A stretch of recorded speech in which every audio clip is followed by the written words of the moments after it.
October 2025.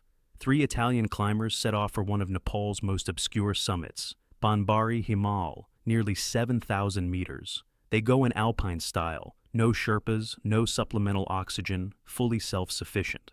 3 weeks later, two of them will be found in a tent buried under 2.5 meters of snow. It won't be a mistake or an avalanche that kills them. It will be a cyclone born 1,500 kilometers from the Himalayas. In the small town of Casola, in the province of Vicenza in northeastern Italy, there's an unremarkable building with a sign that reads "Off Arrest." It's not a logging company or a tree nursery. It's a business that does something most people can't even imagine as a profession: arboriculture, caring for trees at height, treating, pruning, saving old giants that grow in city parks, on private villas, along the mountain roads of Veneto. The founder of Aforest is Stefano Farinato. He's 45 years old, originally from Bassano del Grappa, a town at the foot of the Alps where the Brenta River emerges from a gorge onto the plain. Bassano is famous for its wooden bridge, the Ponte degli Alpini, and for grappa. But Farinato is known here for a different reason. He's one of the best arborists in the region, a man who shows up at a job site every morning, puts on his harness, helmet, clips a chainsaw to his belt, and climbs 20, 30, sometimes 40 meters up a trunk. The technique is called tree climbing, industrial rope access, except instead of rock faces and walls, you're on a living tree. Ropes, carabiners, ascenders, safety loops. All the same gear that climbers use on vertical routes. The difference is that a tree moves, wind sways the canopy, branches flex under a person's weight. Bark can be wet and slippery after rain. Farinato graduated from the Parolini Agricultural Institute in the early 90s, when arboriculture in Italy didn't yet exist as a standalone discipline. He taught himself, from books, from the experience of colleagues in England and Germany, where the profession was already well established. Over time, he became not just a practitioner, but a master. His hands knew the texture of every species: the rough oak, the smooth beech, the fibrous chestnut. He could feel how the weight of a canopy was distributed, where decay was hiding, exactly where to make a relief cut so the tree wouldn't collapse onto a house or power lines. For Farinato, trees weren't just work. They were his first height, his first vertical world, one he'd mastered long before he ever saw the Himalayas. Aforest's clients, municipalities, villa owners, road maintenance crews, saw him as a specialist who solved a specific problem: trim a hazardous branch over a roof, treat a century-old plane tree in the town square, clear deadwood after a storm. But those who knew Farinato more closely understood. Every climb up a trunk wasn't routine for him. It was a conversation with height, the very same conversation that would one day take him far beyond the vineyards of Veneto. One day, Farinato is working on an old oak in the outskirts of Vicenza. A routine job, sanitary pruning, removing dead branches. He's 10 meters up, secured with a double anchor, as always. But something goes wrong. Maybe the damp bark, maybe fatigue after a long day. He falls. 10 meters of free fall, just over a second. Enough to cause devastating injuries. Farinato lands on soft ground and gets away with severe bruising, no broken bones. He spends a few weeks recovering, then goes back to the trees. For someone who makes a living on the vertical, a fall isn't a reason to quit. It's a reminder that gravity doesn't forgive carelessness. But there's another meaning in that fall. Farinato has long been living in two vertical worlds at once. The first is the trees of Veneto, his daily work. The second is mountains, glaciers, and walls all over the globe.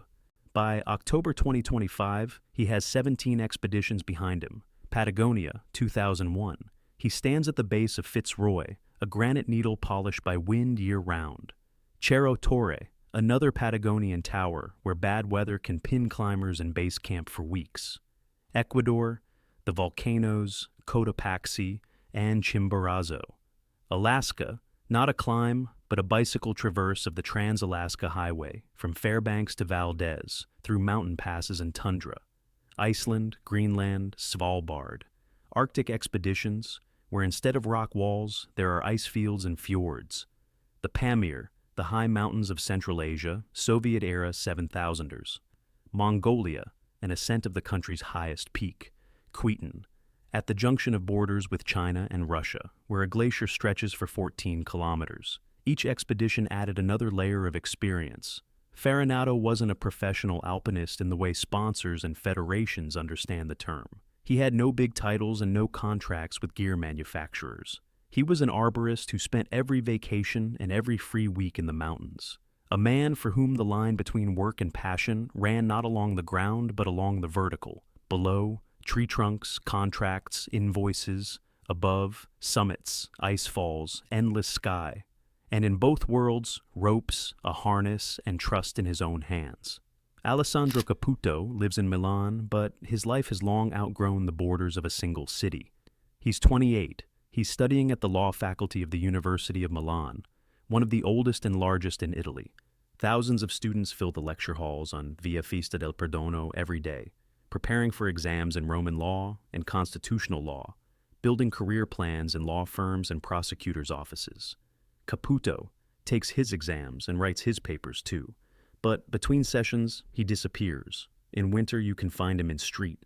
Moritz on the slopes of the Engadin, where he works as a ski instructor at the Schweizer Ski Schule, a Swiss ski school with a century of history. St. Moritz isn't just a ski resort. It's a place where alpine culture exists in concentrated form.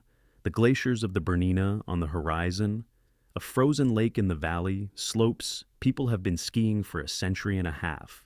For Caputo, working as an instructor isn't a holiday side job. It's a way to live in the mountains while remaining a student. His pupils, tourists from Zurich, Munich, London, see a young Italian with a slight accent who confidently leads a group down a red run and explains turning technique. They don't know that this same person spends his summers in Peru, hiking Andean trails above 4,000 meters, or in Australia, crossing the desert. Caputo is the youngest of the future trio. He hasn't been to the Himalayas yet. He doesn't have a list of 17 expeditions, but he has something that experience alone can't buy: the physical endurance of a 28-year-old body and a hunger for real adventure.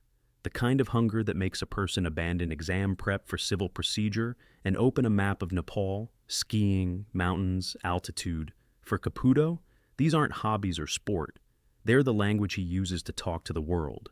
And when he's offered a spot on an expedition to a nearly 7,000-meter summit in the Himalayas, with the possibility of skiing the descent, he doesn't think twice.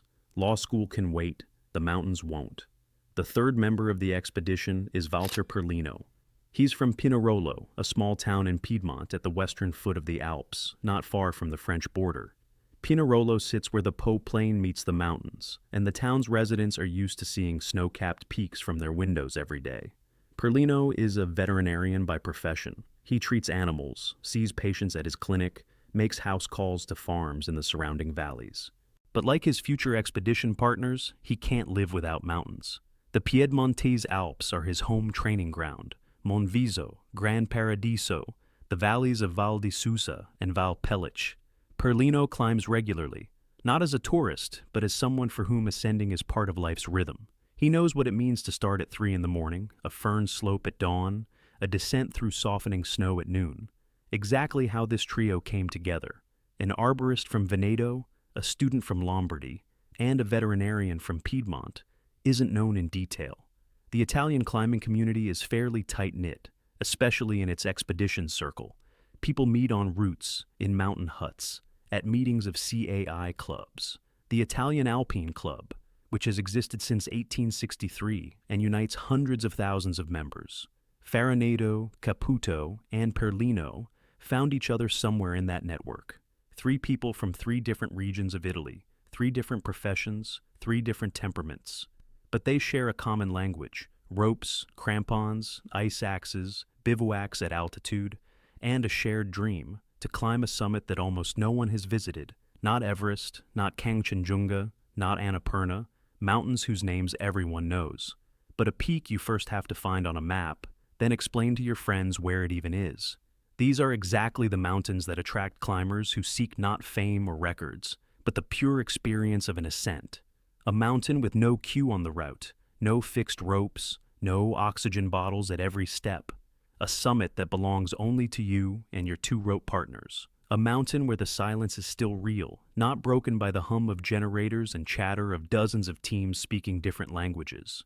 Panbari Himal, 6,887 meters, by some measurements, 6,905 by others. Some maps show 6,983. This uncertainty in the numbers already says a lot. The mountain is so rarely visited that even its height hasn't been definitively established. Panbari stands in the Manaslu subregion in Gandaki province, north of Larkia La Paz, that same pass at 5,160 meters that the popular Manaslu circuit trekking route crosses. Thousands of tourists cross Larkia La every year, but almost none of them look north, where Panbari hides behind the ridges. The mountain was closed to foreign expeditions until 2002. The Nepalese government gradually opened access to lesser-known peaks, and Panbari made the list of permitted summits. But permission doesn't equal interest. For 4 years, nobody submitted an application. The first ascent took place on September 27, 2006. 5 Japanese university students, Yoshimi Kato, Gakuto Komiya, Sayaka Koyama, Kenro Nakajima, and Yosuke Urabe, climbed the northeast ridge without sherpas, fully self-sufficient. It was a student expedition in its purest form: minimal gear, minimal budget, maximum determination. They stood on the summit and saw some of the most spectacular panoramas on the planet: Manaslu, Himlung, Namjung, endless ridges stretching toward Tibet. After the Japanese students, Panbari sank back into obscurity. The mountain never became popular. No books were written about it, no films made. It remained what it had always been: a remote, hard-to-reach summit off the main Himalayan routes. The approach is long and exhausting. There's no infrastructure, no tea houses, no established trails in the upper section of the route. Just glaciers, moraines, and wind. For most climbers, that's a drawback. For Farinado, it was exactly what he was looking for. A mountain where you're truly alone, where there's no safety net of civilization, no rescue post 2 hours walk away, no cell service. Just you, your team, and the mountain. Pure alpinism in its original meaning. The expedition is named Panbari Q7. The letter Q comes from the Italian quota, meaning elevation. The number 7, because Panbari is nearly a 7,000er, 6,887 meters, just over 100 meters short of the coveted 7,000 mark. For Farinado, this is his 18th expedition, a number he surely knows by heart, the way an arborist remembers the number of trees he's saved in a season. Each expedition isn't just a dot on a map. It's months of preparation: physical training, route planning, gear procurement, securing permits, booking flights, coordinating schedules with aforest clients who still need their trees trimmed, while the company's owner is scrambling up a glacier on the other side of the world. The Q7 plan is built on 3 principles. The first is alpine style. That means no high camps strung out along the route, no sherpas hauling tons of supplies, no fixed ropes pre-installed in advance. A team of 3 carries everything themselves: tent, sleeping bags, stove, food, ropes, gear. They ascend in a single push, from base camp to the summit and back. Alpine style is honest alpinism, and at the same time the most dangerous kind, because if something goes wrong, there's nowhere to retreat. No intermediate camps stocked with food and fuel, no sherpas to come to the rescue, no oxygen. The second principle is ski mountaineering. The team plans to climb with skis and descend on them. Skiing down from nearly 7,000 meters is its own brand of madness and mastery. Slopes at that altitude aren't the groomed runs of St. Moritz. They're ice, wind crust, crevasses, rock outcrops, pitches up to 45 degrees. Caputo, with his experience as a ski instructor, is the key person in this part of the plan. The third principle is total self-reliance. 3 people, 0 outside support. Their only communication with the outside world: a satellite phone and a radio. This is a deliberate choice, not because they can't afford sherpas, but because for them, a climb only has meaning when it depends entirely on yourself. On October 7th, 2025, Farinado, Caputo, and Perlino fly out of Italy. The next day, Farinado posts a short announcement on his Instagram account. The Panbari Q7 expedition has begun. A photo of three men with backpacks, smiles, the airport horizon. An ordinary post, one of thousands in the climbing community every season. The route to Panbari's base camp is a journey in itself. First, a flight to Kathmandu, then a domestic flight or a long drive along mountain switchbacks to the starting point of the trek. The Manaslu region isn't the most accessible in Nepal. This isn't Everest Base Camp, where a well-worn trail leads from Lukla. Here the roads are worse, the bridges fewer, the villages more sparse. The team walks for several days, gaining altitude gradually. With each passing day, the air grows drier and thinner. Green terraces of rice paddies give way to coniferous forests. Forests to scrub, scrub to rock and moss. Above 3,500 meters, the trees end. Farinado, who has spent his entire life working with trees, finds himself in a world without them. Only rock, ice, and sky. They carry everything on their backs: tents, food, stoves, gas canisters, ropes, skis, ice axes, crampons, sleeping bags rated to -30. The total weight of gear for the three of them runs to dozens of kilograms. Every step on the approach is an investment of energy that will be needed later on the mountain. October in Nepal marks the end of the post-monsoon season. The monsoon rains that drench the country from June through September have usually retreated by this time. The sky clears, visibility improves, the mountains reveal themselves in all their glory. October and November are the traditional window for autumn ascents and treks. Thousands of climbers and trekkers from around the world come to Nepal in precisely these months. Normally, October weather is stable: clear skies, moderate winds, cold but predictable nights. Forecasts available through satellite services show a standard picture for the end of the post-monsoon season. Nothing alarming, nothing unusual. The trio heads toward the mountain with the confidence of people who've done their homework. They've studied the region's weather history. They've chosen the optimal period. They know that after the monsoon and before the winter storms, there's a window of several weeks when the Himalayas allow climbing. Usually this window holds reliably, but 2025 will turn out to be far from usual. The base camp for the Panbari Q7 expedition sits on a glacial moraine at roughly 4,800 meters. 3 tents, a cooking shelter, ropes hung up to dry, skis planted vertically in the snow. All around, gray rocks, ice, and a silence broken only by the wind. Panbari towers above camp as a wall of ice and rock. From here, it doesn't look the way it does in photographs. Not a beautiful triangular silhouette, but a massive, oppressive bulk disappearing into the clouds. The trio spends several days here, acclimatizing. It's a mandatory stage of any high-altitude climb.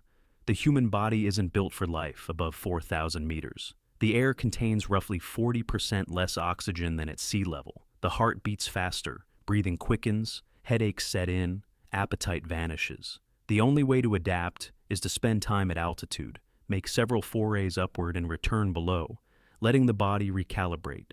Farinado knows the procedure by heart after 17 expeditions. He knows you can't rush it, that every extra day of acclimatization is an investment in safety. Caputo is younger, his body adapts faster, but Himalayan altitude is a new experience for him. Saint. Moritz at 2,000 meters is one thing, a glacier at 5,000 is another. Perlino holds steady, no complaints. He's a veterinarian, someone accustomed to working with living organisms, who understands physiology at a practical level. He monitors his own condition the way he'd monitor a patient. Daily life at base camp is simple and harsh. Morning, hot tea, oatmeal, powdered milk.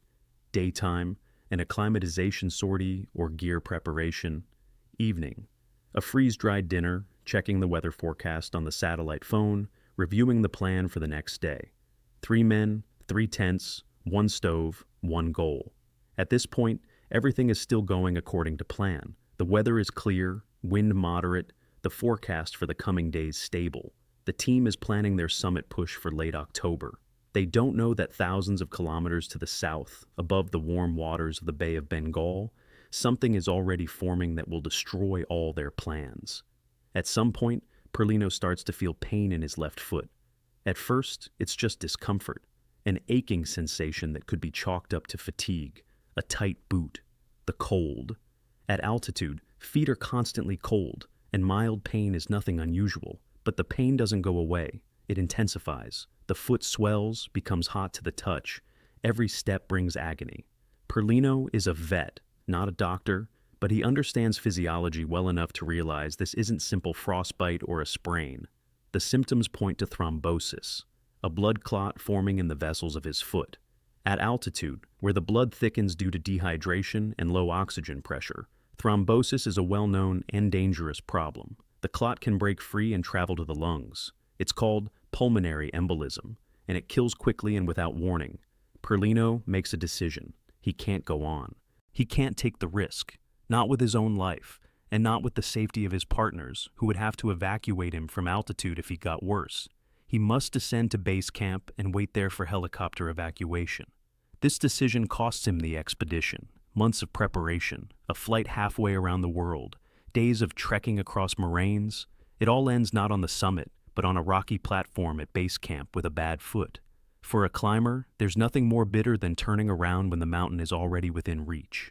But Perlino is a pragmatist. He says goodbye to Farinado and Caputo.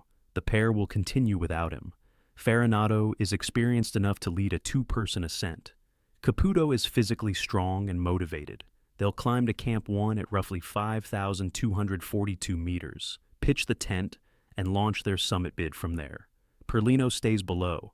He doesn't know that his bad foot has just saved his life, that the pain which feels like a catastrophe is actually the only thing separating him from the fate of his two partners.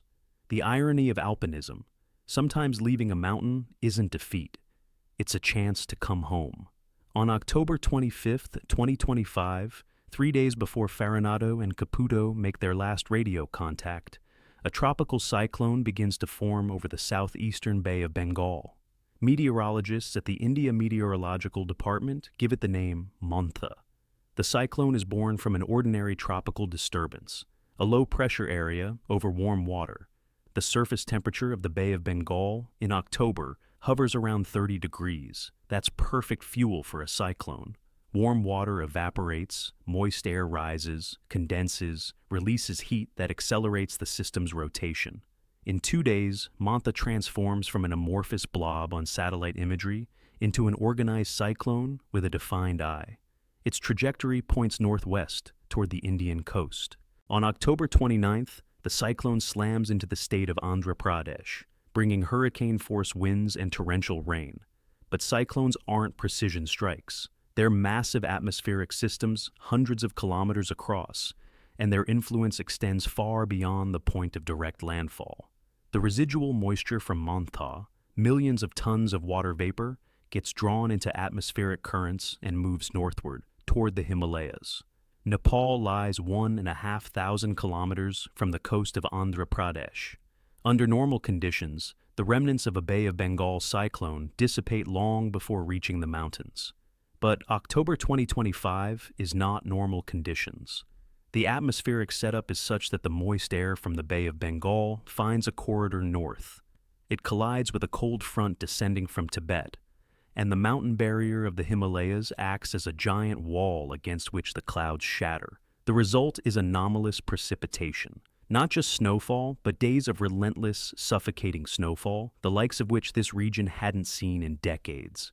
Meteorologists will later call this event a black swan, unpredictable, improbable, but catastrophic in its consequences.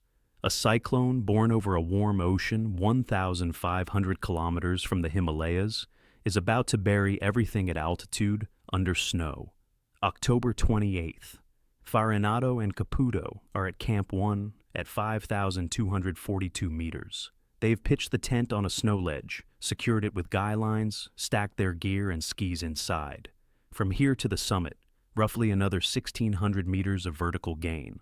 1, maybe 2 days of climbing in good conditions. That evening, they make radio contact with Perlino, who is down at base camp. The conversation is short, like all radio exchanges at altitude. You conserve battery, conserve energy, say only what matters. Farinado reports that they're in position, that the weather is still manageable, that they'll assess the situation in the morning. Perlino replies that his foot still hurts, that he's waiting for evacuation. End of transmission. These are the last words Perlino hears from his partners. After this call, the radio goes silent forever. That night, the snow begins. At first, an ordinary high-altitude snowfall, fine flakes driven horizontally by the wind. Then, the intensity builds. By the morning of October 29th, visibility drops to zero, a white wall in every direction. Impossible to tell where the ground ends and the sky begins. Wind intensifies to hurricane-force gusts. Snow doesn't fall. It flies horizontally, packing into every gap, plastering the tent, pressing down on it from above and from the sides. Temperature plummets. At 5,200 meters in late October, even without a storm, nighttime temperatures can hit -25. With wind chill, the perceived temperature drops to -40 and below. In a tent being buried by snow, Farinado and Caputo are trapped. Climbing toward the summit is impossible. Descending to base camp, also impossible. Zero visibility means any movement across the glacier is blind wandering among crevasses. One wrong step, and you fall into a crevasse 20 meters deep. The only option is to wait. Sit in the tent, conserve gas, conserve food. Hope the storm ends. Storms in the Himalayas usually last a day or two, sometimes 3. This one won't end. October 29th, 30th, 31st. The snow keeps falling. Cyclone Mantha struck the Indian coast and weakened as a hurricane, but its moisture reached Nepal and turned the Himalayas into a zone of unrelenting disaster. The snowfall doesn't let up for a single hour. Weather stations in the Manaslu region record anomalous precipitation, many times the norm for late October. The wind doesn't die down. It shifts direction, spirals between ridges, finds every valley and every pass, filling them with snow. At the elevation of Camp 1, Farinado and Caputo's tent slowly sinks. Snow accumulates layer by layer, compresses under its own weight, transforming from loose powder into a dense mass. Every hour, another few centimeters. By the end of the first day of the storm, a half-meter wall surrounds the tent. By the end of the second, a meter. The tent fabric, designed for standard high-altitude camp conditions, sags under the weight. The poles deform. The arch supports that hold the structure bend further and further. Inside the tent, 2 men fight for space. They have to regularly crawl outside and clear snow from the fly. Otherwise, the tent will simply collapse. But every trip outside means minutes in hurricane winds at -30. Every trip drains energy that's impossible to replenish at this altitude. Food is running out. Stove fuel is running out. Without the stove, there's no water. At 5,000 meters, you can't eat snow raw. It accelerates dehydration and hypothermia. Snow has to be melted, and for that, you need gas.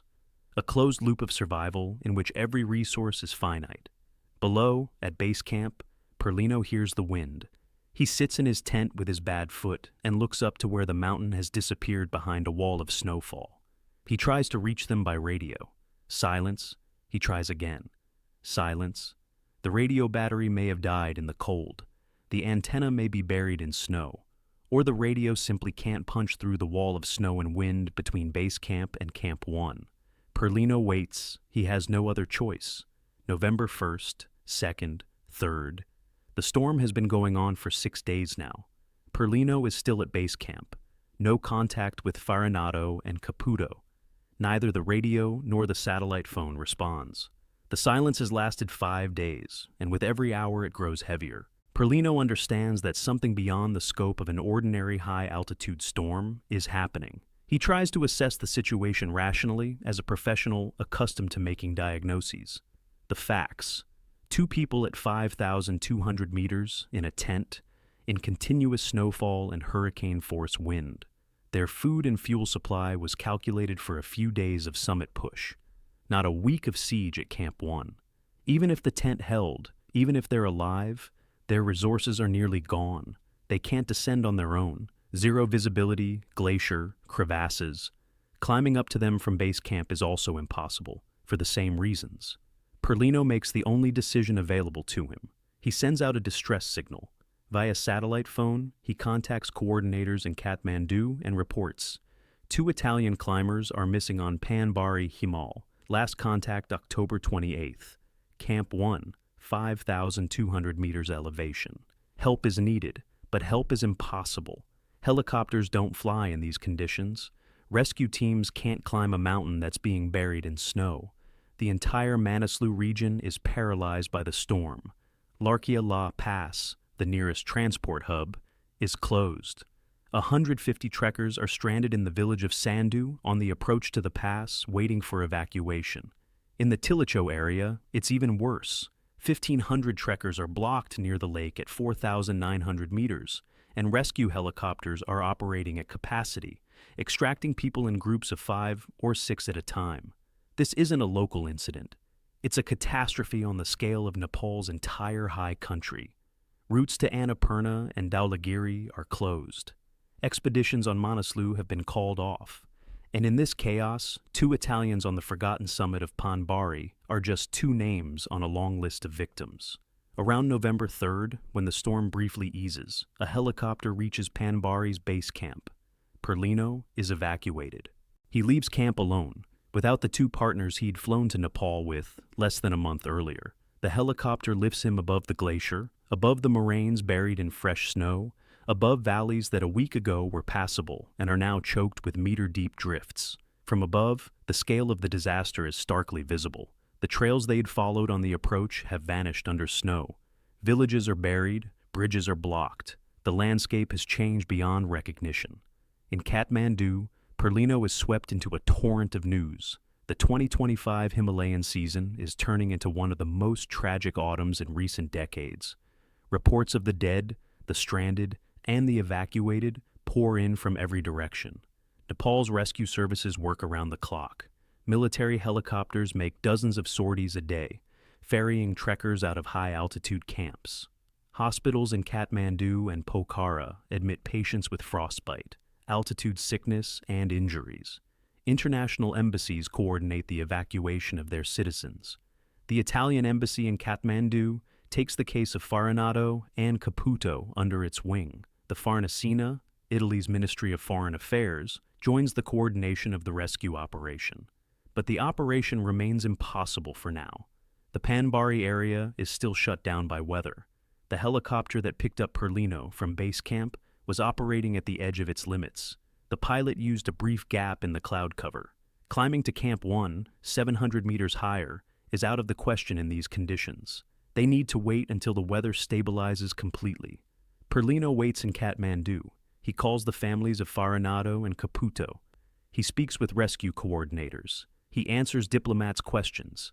And he knows, with every passing day of silence, hope fades.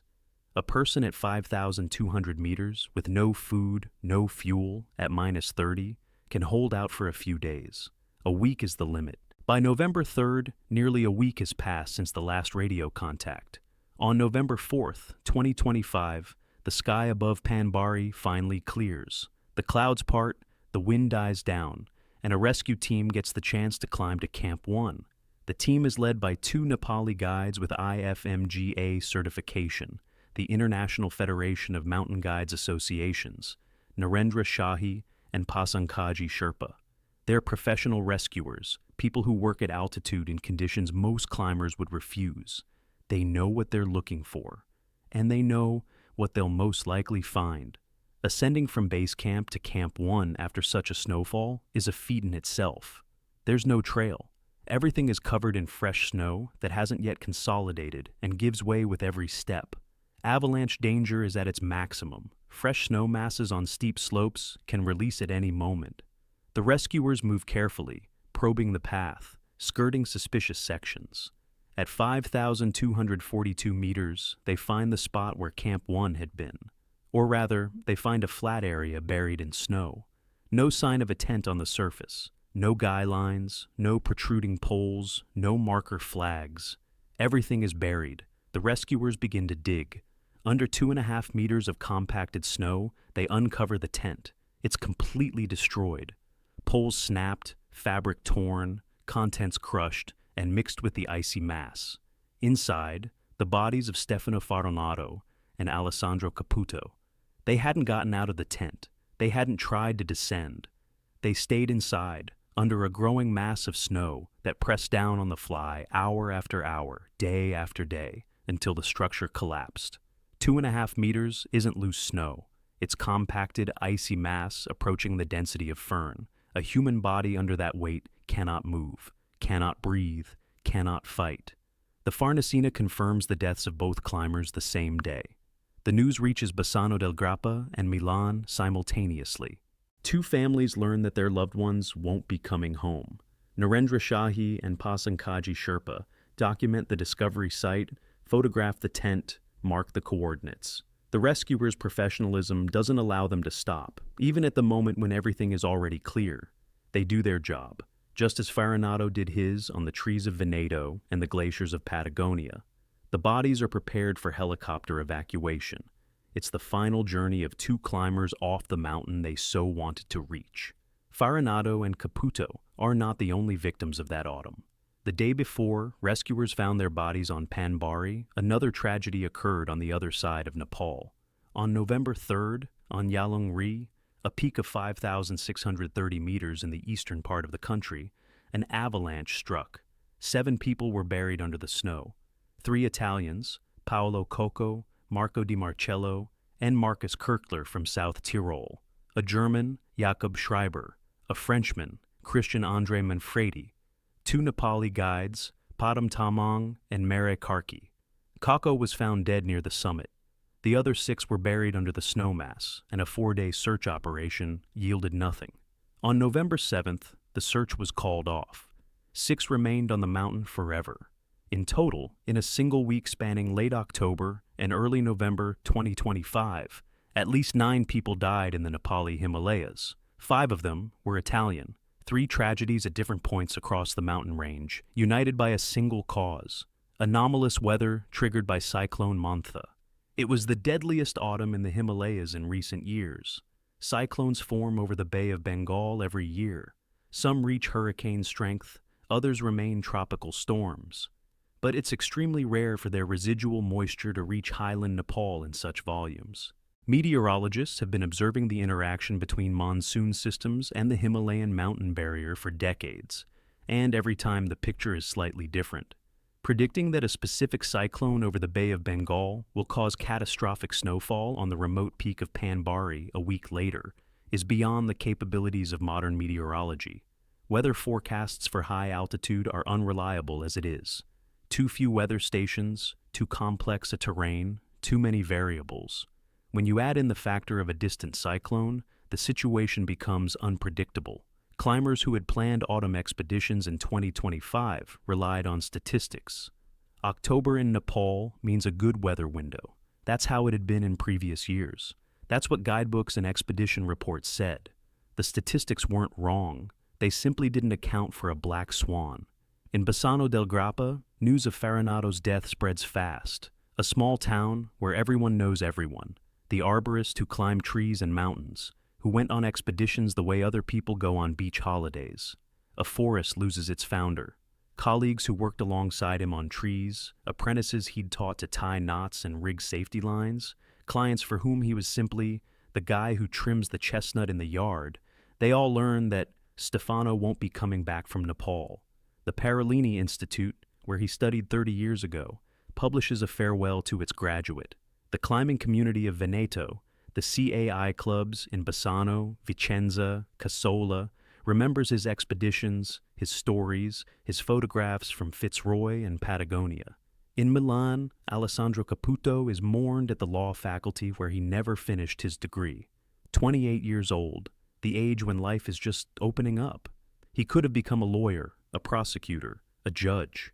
He could have kept teaching skiing in St. Moritz every winter and heading to the mountains every summer. He could have spent decades going on expeditions, building up that same list of 17, 18, 20 ascents that Farinado had. All of it remains in the space of possibility that will never become real. In Pinerolo, Walter Perlino returns home. He's alive because his foot hurt. Deep vein thrombosis of the left foot, a diagnosis that in everyday life means sick leave and a course of blood thinners.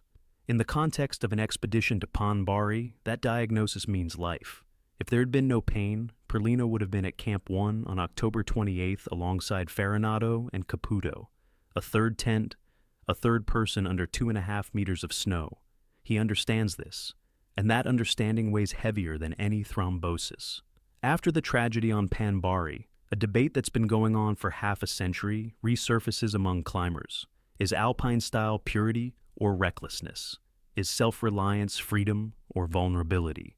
Is climbing without sherpas, without fixed ropes, without oxygen real alpinism or unnecessary risk? This debate has no answer, and Panbari won't provide one. Farinado and Caputo did everything right. They were prepared, experienced, cautious. They chose a proven weather window. They acclimatized. They had adequate supplies. But against a cyclone that's born over a distant ocean and in 2 days turns a normal autumn into a catastrophe, no amount of preparation exists. No experience that teaches you to survive 6 days of continuous snowfall at 5,000 meters in a lightweight tent. No gear capable of withstanding 2.5 meters of compacted snow. Mountains are neither cruel nor kind. They are indifferent, and in that indifference lies their greatest danger. Farinado knew this better than anyone.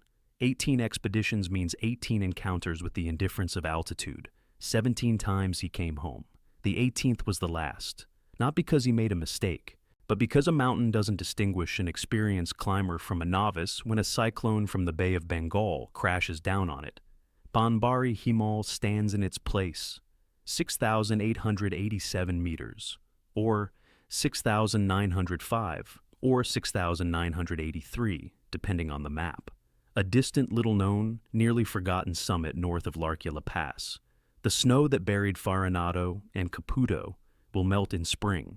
Their tracks vanished long ago. But the mountain will remain. It stood before them and will stand after, indifferent and silent, like all mountains on earth.